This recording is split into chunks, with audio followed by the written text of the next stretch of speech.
Alhamdou, merci. Je suis ravie de vous rencontrer. Rapidement, est-ce que vous pouvez vous présenter? Merci, je suis Alhamdou Dorsouma. Je suis originaire du Tchad.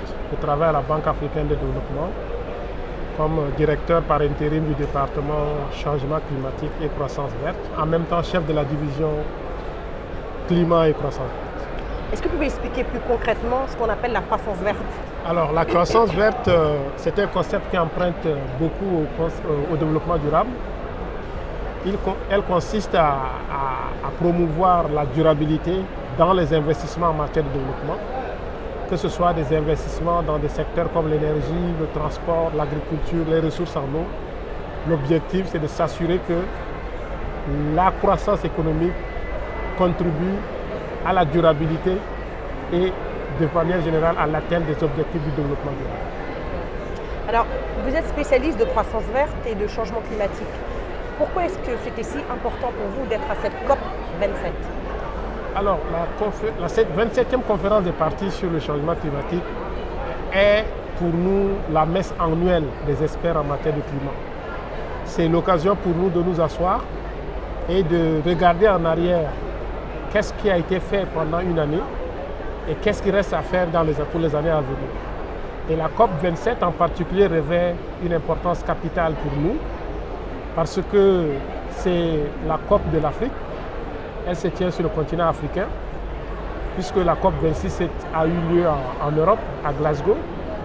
Et cette COP est aussi importante parce que c'est 5 ans plus tard que l'Afrique va accueillir encore une COP. Et elle est aussi très importante pour l'Afrique parce que les enjeux qui sont en train d'être discutés ici à la COP 27 à Sharm el-Sheikh sont des enjeux hyper importants pour l'Afrique. À commencer par les enjeux liés à l'adaptation, qui est la priorité de l'Afrique en matière du changement climatique. Les enjeux liés à la mobilisation de la finance climat, qui était un élément important dans la position commune africaine sur le changement climatique parce que les pays développés ont pris l'engagement d'allouer 100 milliards de dollars par an aux pays en développement pour lutter contre le changement climatique. Et ça n'a pas été fait. Cet engagement qui a été pris depuis 2009 n'a toujours pas été respecté et nous espérons que la COP 27 puisse se permettre de faire des progrès en la matière.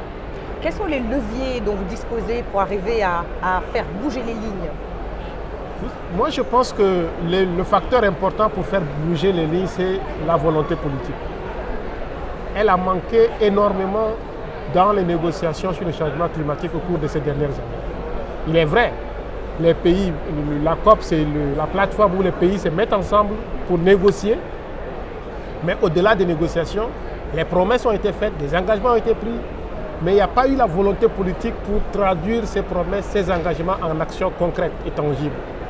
Et à mon avis, cet engagement politique, il est nécessaire aussi bien pour la mobilisation de la finance climat que pour également la mobilisation d'autres moyens de mise en œuvre tels que le renforcement des capacités dont les pays africains ont besoin, également le transfert et le développement des technologies qui constituent également un aspect important dans la mise en œuvre de l'action climatique.